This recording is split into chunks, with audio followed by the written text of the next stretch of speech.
اہجر المعاصی، گناہوں کی دنیا سے ہجرت کر کے نیکی کی دنیا میں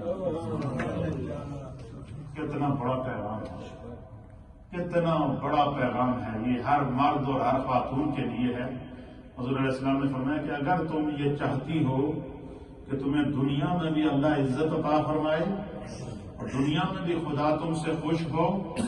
اور تم اس دنیا کو چھوڑ کر جب عالم برزخ میں قبر میں جاؤ اور آپ محشر میں جاؤ گے تو وہاں پر بھی تیری بخشش ہو جائے، تو یہ جو خدا نے تمہیں اپنی زندگی دی ہے، عارضی زندگی دی ہے، اس زندگی میں گناہوں کی وادی سے ہجرت کر کے نیکی کی وادی میں بسیرا کر، نیکی کی وادی میں ڈیرا لگے، گناہوں کی وادی کو چھوڑ دو، گناہوں کے راستے سے ہجرت کر لو، چاہے صغیرہ گناہ ہوں یا کبیرہ گناہ ہوں۔ اور میں جب تمہیں یہ کھٹکا ہو جائے کہ یہ جو کام میں کر رہا ہوں یہ گناہ ہے، تو اللہ کے حبیب نے فرمایا کہ بندہ اپنے آپ کو روک لے، جس حد تک ممکن ہو سکے وہ روک لے، اور اس نیت سے روک لے کہ اللہ کے رسول نے کہا کہ اہجر المعاصی، کہ گناہوں کی وادی سے ہجرت کر لو، گناہوں کی وادی کو چھوڑ دو، گناہوں کی وادی کو چھوڑ کر نیکی کی وادی کو ڈھونڈو۔ اللہ کے حبیب نے ان خاتون کو مخاطب کر کے فرمایا فَإِنَّهَا أَفْضَلُ الْهِجْرَةِ، دنیا میں بڑی بڑی ہجرتیں ہوتی ہیں، لیکن نبی پاک نے فرمایا سب تو بہترین ہجرت یہ ہے کہ بندہ گناہ کی وادی کو چھوڑ کر نیکی کی وادی میں داخل ہو۔ حضور نے فرمایا سب سے بہترین ہجرت یہ ہے کہ بندہ گناہ کے راستے کو چھوڑ کر نیکی کے راستے کو اختیار کرے، اپنا مزاج نیکی والا بنا دے۔ اور یہ نیکی کا اتنا بڑا فائدہ ہے کہ اللہ کے حبیب علیہ السلام نے فرمایا کہ جس کو نیکی کی عادت پڑ جائے، ان البر یہدی الی الحق، فرمایا کہ جب نیکی ہے یہ انسان کو حق کے راستے کی طرف لے جاتی ہے، اور حق کا راستہ بندے کو خدا کے راستے کی طرف لے جاتا ہے۔ پھر حضور نے فرمایا کہ نیکی کا راستہ سچائی کا راستہ ہے، اور سچائی انسان کو خدا کی طرف لے جاتی ہے، اور خدا کی بارگاہ میں جو پہنچ جائے اللہ اس کو جو ہے وہ اس کی بخشش اور مغفرت فرما دیتا ہے۔ کہ اللہ کے حبیب علیہ السلام نے ان کو پہلی نصیحت کیا کی تھی کہ گناہ کو چھوڑ دو۔ جب تمہیں شائبہ بھی ہو جائے کہ اس میں گناہ ہے، جتنی تمہاری بساط ہے، جو تمہیں خدا نے سوچ دی ہے، تصور دیا ہے، جتنا اللہ نے تمہیں علم دیا ہے، تم اپنے آپ کو اس خدا کے خوف کی وجہ سے روک دو کہ یہ گناہ کا کام ہے، لہٰذا یہ میں نہیں کروں گا، میں اس میں سے خود بھی بچوں گا، اپنی اولاد کو بھی بچاؤں گا۔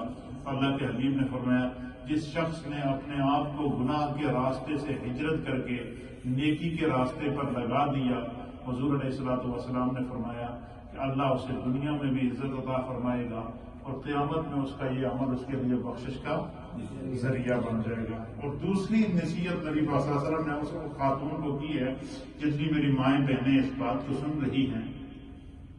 ان کی خدمت میں گزارش ہے کہ خصوصیت کے ساتھ اس پیغام کو سنیں۔ کہ اللہ کے حبیب علیہ السلام نے خاص طور پر ایک اسلامک بہن، ایک نبی پاک کی امتی خاتون نے نبی پاک کی بارگاہ میں اپنی کامیاب زندگی کا سوال کیا۔ حضور نے اسے ایک خاتون کو جواب نہیں دیا، قیامت تک آنے والی تمام ماؤں اور بہنوں کے لیے، تمام اسلامک بہنوں کے لیے اس میں پیغام ہے کہ یہ 3 کام اپنی زندگی میں اختیار کر لو، تمہارا گھر بھی بچے گا، تمہارا خاندان بھی بچے گا، تمہاری اولاد بھی بچے گی، تم خود بھی بچ جاؤ گی جہنم کی آگ سے، اور تمہاری برکت سے نہ جانے کے اپنے خاندانوں کی بخشش ہو جائے گی۔ نبی پاک صلی اللہ علیہ وسلم نے اس خاتون کو پہلی نصیحت کیا کی کہ گناہوں کی وادی کو چھوڑ دو، گناہوں کے راستے کو چھوڑ دو اور نیکی کا راستہ اختیار کرو۔ دوسری نصیحت کیا کی؟ حضور علیہ السلام نے فرمایا وَحَافِظِي عَلَى الْفَرَائِضِ، حضور نے فرمایا کہ جو اللہ تعالیٰ نے دن رات میں تم پر نمازیں فرض کی ہیں، یا خدا نے جو تمہارے ذمہ فرائض لگائے ہیں، اس سے مراد صرف نمازیں ہی نہیں، ہر وہ چیز جو تمہارے اوپر فرض ہے، مطلب بندہ صاحب استطاعت ہو گیا تو اس پر زکوٰۃ فرض ہے، بندہ صاحب استطاعت ہو گیا تو اس پر حج فرض ہے، اسی طریقے سے بندہ صاحب استطاعت ہو گیا تو وہ صدقات کرتا ہے، خیرات کرتا ہے، نیک کام کرتا ہے، پھر جو ہے وہ اپنے مال سے زکوٰۃ نکالتا ہے، تو فرمایا کہ جو بھی خداوند قدوس نے اور بالخصوص خواتین کے لیے اس میں یہ ہے کہ ہماری ماؤں بہنوں کے پاس جو ہے وہ اپنے جو نصاب ہے اس سے بڑھ کر کئی گنا زیادہ سونا پڑا ہوتا ہے، زیورات سے لدی ہوئی ہوتی ہیں، لیکن ان کو یہ توفیق نہیں ہوتی کہ یہ جو سونا ہم نے ڈالا ہوا ہے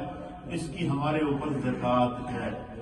یہاں تک ہمارے فقہاء اور محدثین نے لکھا ہے کہ اگر کسی خاتون کے پاس سونا موجود ہے اور وہ نصاب کو پہنچ رہا ہے 7.5 تولے تک وہ اس کی مقدار موجود ہے، اور اس سونے کے اوپر اگر وہ زکوٰۃ اس کے پاس رقم موجود نہیں ہے تو حضور علیہ السلام نے فرمایا کہ وہ اپنے اس سونے کو جیولر کے پاس لے جائے، سنار کے پاس لے جائے، اس کی قیمت لگوائے، پھر اس سونے میں سے جو اس کی زکوٰۃ بنتی ہے اتنا سونا اس میں